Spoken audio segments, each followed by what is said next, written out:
सिंह साहब जानना चाहेंगे, चूंकि आप उप मुखिया हैं, वार्ड की समस्या से आप भी जूझ रहे हैं, बड़ा आश्चर्य हो रहा है। अभी तो कल समाधान यात्रा निकला हुआ था मुख्यमंत्री जी का, तो ये प्रस्ताव आप समाधान यात्रा था या नीतीश जी का अपना यात्रा था? इसको नाम बदल कर नीतीश बाबू को अपना अपना यात्रा रख देना चाहिए था, ताकि हम लोग अपने पूरे हम लोग भी चाहे कि भाई हमारे बिहार के मुखिया हैं, हम लोग भी जाएं और हम लोग प्रतिनिधि हैं, तो हम लोग सोचे कि भाई छोटा मोटा जो भी है पंचायत में दिक्कत हो चाहे और जगह जो भी दिक्कत हो, हम डायरेक्ट उनके माध्यम से बात करें।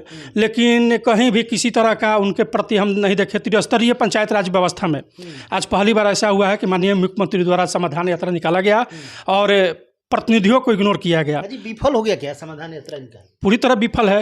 अधिकारी जो भी जिस पंचायत में हो चाहे जहां भी हो, कोई भी कमी हो, अधिकारी उसको आगे नहीं आना। जो सिस्टम है, और हम लोग को तो अब शर्म लगता है कि हम जनप्रतिनिधि हैं।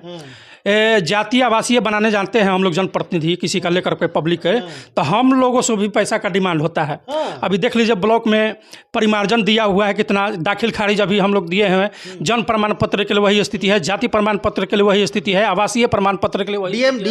डीएम साहब मैं आपको फिर से चाहता हूं कि आप ध्यान आकृष्ट करें हमारे चैनल पर, क्योंकि इसके पहले कुछ दिन पहले मैं आपसे इंटरव्यू लिया था, तो मैंने आपसे बात किया था और मैंने आपको बताया था कि ब्लॉक में भ्रष्टाचार चरम सीमा पे है, पैसा लगता है, कोई भी काम करने के लिए पैसा लगता है। आज देखिए एक जनप्रतिनिधि हैं, ये कह रहे हैं कि हम वार्ड हैं, जनता की समस्या को लेके जाते हैं ब्लॉक में, आवासीय जाति बनाने पे भी हम लोगों से पैसे का डिमांड किया जाता है। देखिए ये जो पुख्ता सबूत का हम बात कर रहे थे, ये देखिए मंत्री जी, ये समाधान यात्रा है। जो आप पब्लिक से जुड़ते, पब्लिक में घूमते, तो बहुत सारी बातें उभर के आती जो आपने लागू तो किया है, लेकिन अधिकारी पदाधिकारी पब्लिक तक नहीं आने दे रहे हैं, जनप्रतिनिधि तक नहीं आने दे रहे हैं।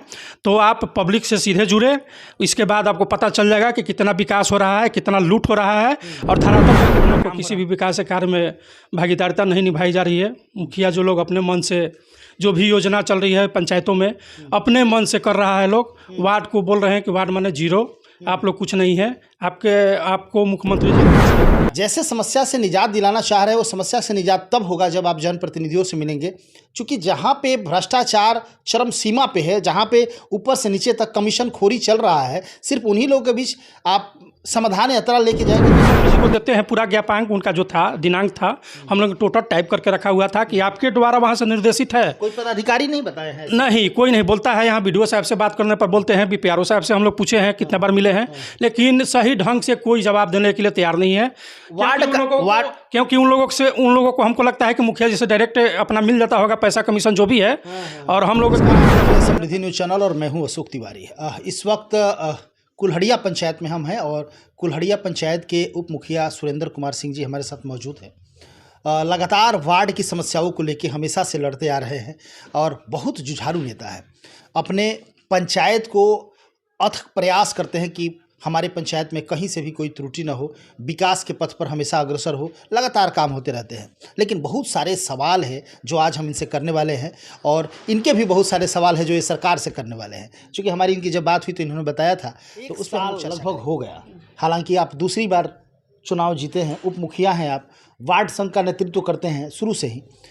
क्या क्या अभी तक एक साल में क्या क्या काम आपकी पंचायत में हुआ है, इस पर आप क्या बताएंगे? सबसे पहले तो समृद्धि न्यूज़ चैनल के माध्यम से जो भी देखने वाले समृद्धि न्यूज़ चैनल के जनता जनार्दन हैं, उनको मैं नववर्ष की शुभकामना देता हूं, और आने वाले गणतंत्र दिवस की भी शुभकामना देता हूं, बसंत पंचमी को भी शुभकामना देता हूं, और समृद्धि न्यूज़ चैनल के सभी जो भी दर्शक हैं उनको हार्दिक बधाई, शुभकामना। क्या कहेंगे, एक साल बेमिसाल, चूँकि निश्चित तौर से एक साल बेमिसाल कार्यक्रम हम लोग का चल भी रहा है, और उप मुखिया होने के नाते एक बहुत बड़ा जवाबदेही और जिम्मेदारी आपके भी कंधों पे है। क्योंकि मुखिया करेंगे कि नहीं करेंगे, आपका भी जवाबदेही और जिम्मेदारी बनती है कि मुखिया से काम कैसे करवाएंगे। और वार्ड का नेतृत्व, चूँकि निश्चित तौर से यदि कुल्हड़िया पंचायत की बात होती है तो सुरेंद्र कुमार सिंह का नाम इसलिए आता है कि वार्ड संघ का शुरू से नेतृत्व करते आ रहे हैं, और यहाँ की जनता ने आपको शुरू से ही अपना दुलार प्यार दिया है। तो आपने अपने पंचायत में क्या क्या अभी तक विकास हुआ है, कहाँ कहाँ क्या क्या बाधा आ रही है, तमाम तथ्यों पर प्रकाश डालें। सबसे पहले मैं तो एक बार फिर से याद दिला देना चाहता हूँ कि 2016 से मैं वार्ड सदस्य रहा हूं और वार्ड संघ का प्रखंड अध्यक्ष भी रहा हूं 16 से। लेकिन जिस तरह से माननीय मुख्यमंत्री नीतीश कुमार जी ने जिस तरह से 16 में हम लोग को दायित्व दिया था 7 निश्चय योजना के लिए, तो हम लोगों ने अपने भरपूर जिस तरह उन्होंने विश्वास जताया था 7 निश्चय योजना देकर के वार्डों को, तो हम लोगों ने भरपूर सहयोग किया और उनके विश्वास पर खरा उतरा। लेकिन इस बार देखा जाए तो अभी 7 निश्चय पार्ट 2 हो या वार्ड सदस्यों की अभी तक कोई भागीदारिता दिखाई नहीं दे रही है, जो कि हम लोग को जीते हुए अभी तक 14 महीना हो गया। अभी तक कोई भी हम लोग को किसी भी विकास कार्य में भागीदारिता नहीं निभाई जा रही है। मुखिया जो लोग अपने मन से जो भी योजना चल रही है पंचायतों में अपने मन से कर रहा है, लोग वार्ड को बोल रहे हैं कि वार्ड माने 0, आप लोग कुछ नहीं है, आपको मुख्यमंत्री जी ने कुछ नहीं दिया है। तो माननीय मुख्यमंत्री जी से मैं यही कहना चाहूँगा आपके चैनल के माध्यम से, चाहे जितने अधिकारी पदाधिकारी आपके चैनल को देखते हों, मैं उनसे यही आग्रह करूँगा कि हम लोग अपने पंचायत की सबसे छोटी इकाई हैं, जो कि जनता हम लोगों से बहुत विश्वास रखती है। और हमारे वार्ड में, हमारे पंचायत में कुल 11 वार्ड हैं, हम लोग 11 वार्ड सदस्य हैं, जो कि छोटी मोटी जो भी ज़रूरतें पड़ती है तो सबसे पहले हम वार्ड के पास आते हैं। जो भी जनता है सबसे पहले हमारे पास आती है, उसके बाद मुखिया जी के पास जाती है। अच्छा, सिंह साहब जानना चाहेंगे, चूँकि आप उप मुखिया हैं, वार्ड की समस्या से आप भी जूझ रहे हैं, बड़ा आश्चर्य हो रहा है। अभी तो कल समाधान यात्रा निकला हुआ था मुख्यमंत्री जी का, तो ये प्रस्ताव आप लोगों ने उनके सामने नहीं रखा? क्यों प्रस्ताव ये समाधान यात्रा से कहीं भी किसी को बेनिफिट नज़र नहीं होते, हमको नज़र नहीं आ रहा है कि किसी को बेनिफिट हुआ हो। समाधान यात्रा में आप लोग अपने प्रस्ताव को नहीं रखे थे? सबसे पहले तो हमको ये लगा तिवारी जी कि ये समाधान यात्रा था या नीतीश जी का अपना यात्रा था। इसको नाम बदल कर नीतीश बाबू को अपना यात्रा रख देना चाहिए था, ताकि हम लोग हम लोग भी चाहे कि भाई हमारे बिहार के मुखिया हैं, हम लोग भी जाएं और हम लोग प्रतिनिधि हैं, तो हम लोग सोचे कि भाई छोटा मोटा जो भी है पंचायत में दिक्कत हो, चाहे और जगह जो भी दिक्कत हो, हम डायरेक्ट उनके माध्यम से बात करें। लेकिन कहीं भी किसी तरह का उनके प्रति हम नहीं देखे। त्रिस्तरीय पंचायत राज व्यवस्था में आज पहली बार ऐसा हुआ है कि माननीय मुख्यमंत्री द्वारा समाधान यात्रा निकाला गया और प्रतिनिधियों को इग्नोर किया गया। विफल हो गया क्या समाधान यात्रा इनका? पूरी तरह विफल है। अधिकारी जो भी जिस पंचायत में हो, चाहे जहां भी हो, कोई भी कमी हो, अधिकारी उसको आगे नहीं आना देना चाहते थे, ताकि आगे मत आए, मुख्यमंत्री के सामने ये बात मत जाए। जनप्रतिनिधि यदि आगे आएंगे तो पदाधिकारियों का पोल खुल जी, पोल खुल जाएगा। और ये इसमें अधिकारी पदाधिकारी सफल भी हुए हैं। हम लोगों ने बहुत प्रयास किया, कि माननीय मुख्यमंत्री द्वारा अपना जो भी एप्लीकेशन तैयार किए थे हम उनको डायरेक्ट दें, और इस तरह का नहीं हुआ। और माननीय मुख्यमंत्री जी, ये समाधान यात्रा है, जो आप पब्लिक से जुड़ते, पब्लिक में घूमते तो बहुत सारी बातें उभर के आती, जो आपने लागू तो किया है, लेकिन अधिकारी पदाधिकारी पब्लिक तक नहीं आने दे रहे हैं, जनप्रतिनिधि तक नहीं आने दे रहे हैं। तो आप पब्लिक से सीधे जुड़े, इसके बाद आपको पता चल जाएगा कि कितना विकास हो रहा है, कितना लूट हो रहा है और धरातल पर कितना काम हो रहा है। अच्छा, देखिए, मैं कहना चाहूँगा, और हमारे बिहार के मुख्यमंत्री नीतीश कुमार जी या तेजस्वी यादव जी जो डिप्टी सीएम हैं, और निश्चित तौर से बहुत ही प्रखर नेता के रूप में जाने जा रहे हैं, तेजस्वी युवा हैं, जिस तरह की समस्या बनी हुई है, ये समाधान यात्रा समस्या यात्रा में बदल गई है। और जैसे आपने देखा ही कि इनका क्या कहना है, आप जैसे समस्या से निजात दिलाना चाह रहे हैं, वो समस्या से निजात तब होगा जब आप जनप्रतिनिधियों से मिलेंगे। क्योंकि जहाँ पे भ्रष्टाचार चरम सीमा पे है, जहाँ पे ऊपर से नीचे तक कमीशन खोरी चल रहा है, सिर्फ उन्हीं लोगों के बीच आप समाधान यात्रा लेके जाएंगे तो समाधान नहीं होगा। ये वार्ड लोग हैं, और ये वार्ड लोगों की समस्या जिस तरह नागरिक परेशानी में जीविका दीदियों से बात करके जाना गया, उसी तरह वार्ड लोगों को भी बैठा के और उनसे उनकी समस्या जाननी चाहिए थी, या जो भी मुखिया थे उनसे उनकी समस्या जानना चाहिए थी, या फिर जो जिला पार्षद है उनसे उनकी समस्या जाने, आखिर समस्या कहाँ आ रहा है, परेशानी कहाँ आ रहा है। तो आप तमाम यदि आप चाह रहे हैं कि बिहार सुंदर हो, गौरवशाली हो, और बिहार को लोग अच्छी नज़रों से देखें, लोग बिहार का चर्चा करें कि नहीं बिहार भी है जहाँ पे बहुत बढ़िया काम हो रहा है, हर पंचायत में अच्छा काम हो रहा है, तो उसके लिए इन जनप्रतिनिधियों से मिलना ज़रूरी है और इनकी समस्या को सुनना होगा। आगे क्या कहेंगे आप? आगे हम यही कहेंगे कि हम भी जीते हुए जनप्रतिनिधि हैं त्रिस्तरीय पंचायती राज व्यवस्था में। हमको लगता है कि मुखिया जिलों को छोड़ के कोई संतुष्ट नहीं है विकास के कार्यों से। सिर्फ मुखिया लोग केवल मुखिया लोग संतुष्ट हैं। हाँ। क्योंकि सब लोग को दरकिनार रख के काम किया जा रहा है। मुखिया जी लोग समझ रहे हैं कि मेरा ही सर्वे। हाँ, मेरा बोल रहे हैं। हाँ। मुखिया जी लोग खुल के बोल रहे हैं। हाँ। कि इसमें वार्ड का कोई भागीदारिता नहीं है। वार्ड का चुनाव कैंसिल। हाँ, तो वार्ड का सब हम लोग जीत के क्या करेंगे? पब्लिक हमसे पूछती है कि आप लोग को जीते हुए 14 महीना हो गया और 14 महीना में एक भी विकास का काम नहीं हुआ है। और ये मुखिया जी लोग अपने द्वारा काम करवा रहे हैं, पूछे जाने पर बोलते हैं कि आप लोग का कुछ नहीं है, आप लोग अस्थिर रहिए, केवल साइन कीजिए, बाकी आप लोग के वार्ड के लिए कुछ नहीं है। तो हम लोगों ने सोचा है ठीक है, नहीं कुछ होता है तो हम लोग ब्लॉक में अपने स्तर से यहीं से स्टार्ट करेंगे, आक्रोशपुर धरना का प्रदर्शन करेंगे। और हमारे एक साथी पटना में गर्दनी बाग में भी धरना देने का काम किया है। तो फिर से हम लोग 16 में जो किए थे धरना प्रदर्शन, फिर से हम लोग अपने ज़िला में प्रखंड से स्टार्ट करेंगे, प्रखंड से ज़िला में और ज़िला से पटना में धरना देने का काम करेंगे। किसी वार्ड में वार्ड लोग को लेके मुखिया जी चल रहे हैं, और किसी वार्ड में देखा जा रहा है, किसी पंचायत में मुखिया और वार्ड ठीक है, लेकिन किसी क्या मैक्सिमम पंचायत में ऐसा देखा जा रहा है कि वार्ड और मुखिया की काफ़ी दूरी बनी हुई है। मुखिया को लग रहा है कि नहीं, मैं सर्वे सर्वा हूँ, मैं जो चाहूँगा वो होगा, वार्ड मतलब कुछ भी नहीं, वार्ड मतलब जीरो। तो ये सिस्टम में प्रॉब्लम कहाँ आ रही है? ये सिस्टम में प्रॉब्लम में यही तो बात है। हम लोग सोचे कि मुख्यमंत्री जी को देते हैं पूरा ज्ञापांक, उनका जो था दिनांक था हम लोग टोटल टाइप करके रखा हुआ था कि आपके द्वारा वहाँ से निर्देशित है। कोई पदाधिकारी नहीं बताए हैं? नहीं, कोई नहीं बोलता है। यहाँ बीडीओ साहब से बात करने पर बोलते हैं, बीपीआरओ साहब से हम लोग पूछे हैं कितने बार मिले हैं, लेकिन सही ढंग से कोई जवाब देने के लिए तैयार नहीं है।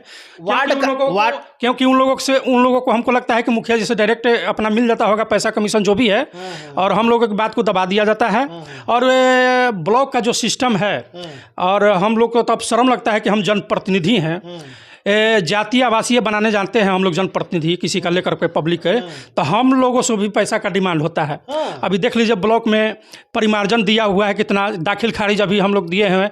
जन्म प्रमाण पत्र के लिए वही स्थिति है, जाति प्रमाण पत्र के लिए वही स्थिति है, आवासीय प्रमाण पत्र के लिए वही। डीएम साहब मैं आपको फिर से चाहता हूं कि आप ध्यान आकृष्ट करें हमारे चैनल पर, क्योंकि इसके पहले कुछ दिन पहले मैं आपसे इंटरव्यू लिया था, तो मैंने आपसे बात किया था और मैंने आपको बताया था कि ब्लॉक में भ्रष्टाचार चरम सीमा पे है, पैसा लगता है, कोई भी काम करने के लिए पैसा लगता है। आज देखिए एक जनप्रतिनिधि हैं, ये कह रहे हैं कि हम वार्ड हैं, जनता की समस्या को लेके जाते हैं ब्लॉक में, आवासीय जाति बनाने पे भी हम लोगों से पैसे का डिमांड किया जाता है। देखिए ये जो पुख्ता सबूत का हम बात कर रहे थे, ये देखिए आपके सामने है, और मैं आपको आगाह कर बताना चाह रहा हूँ कि आप ये एक है सिर्फ, हर ब्लॉक आप यदि पता करेंगे तो तमाम वार्ड यही समस्या बताएंगे कि जो भी ब्लॉक में काम हो रहे हैं कहीं ना कहीं पैसे का डिमांड किया जा रहा है। तो ऐसी स्थिति में कैसे विकास हो पाएगा, आप ही बताइए, विकास कैसे होगा? मुख्यमंत्री जी आए थे, उप मुख्यमंत्री भी आए थे, तेजस्वी यादव आए थे, नीतीश कुमार जी आए थे, लेकिन समाधान यात्रा करने आए थे,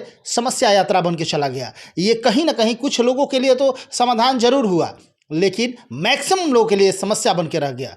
क्या कहेंगे? हम माननीय मुख्यमंत्री जी से यही कहेंगे कि नीचे इकाई से जुड़िए, ताकि जो धरातल पर जो भी परेशानियां हैं पब्लिक की, जनता की, आपको डायरेक्ट पब्लिक अवगत कराएगी। जहां भी मौका मिला आपके समाधान यात्रा में, पब्लिक ने उस बात को रखा।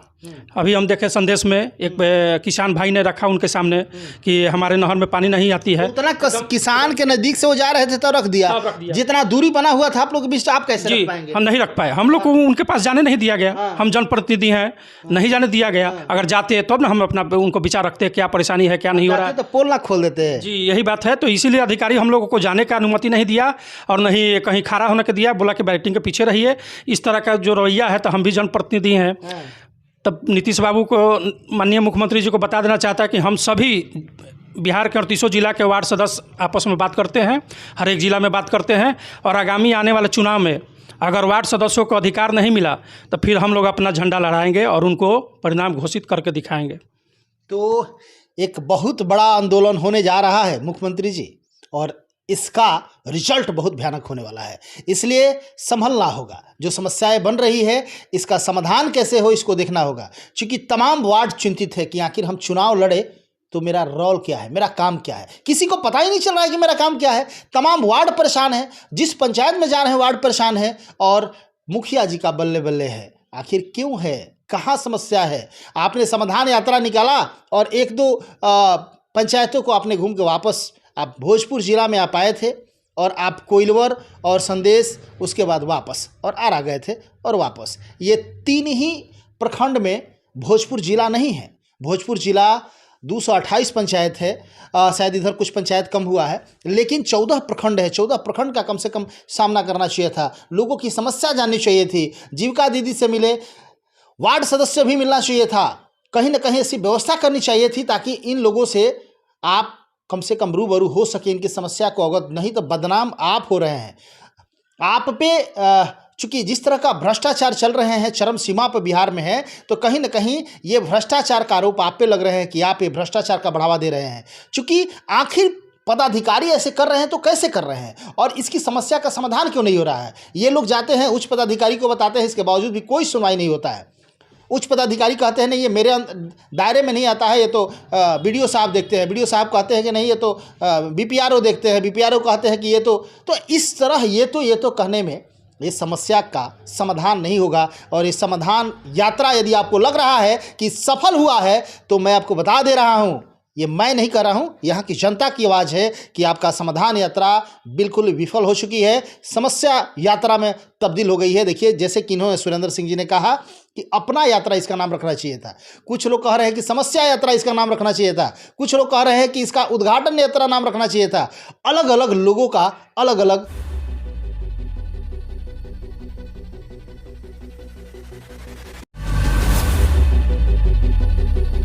Hi, this is Sid Vijay Jain from Jinwani Management College, Ara.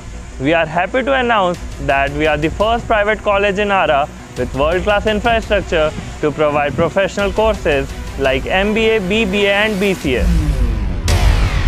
मंतव्य है, तो इसको सुधारना होगा और एक समाधान यात्रा हमारे ख्याल से फिर आपको एक निकालनी चाहिए, ताकि ये तमाम लोगों का समस्या क्या है देखने के लिए।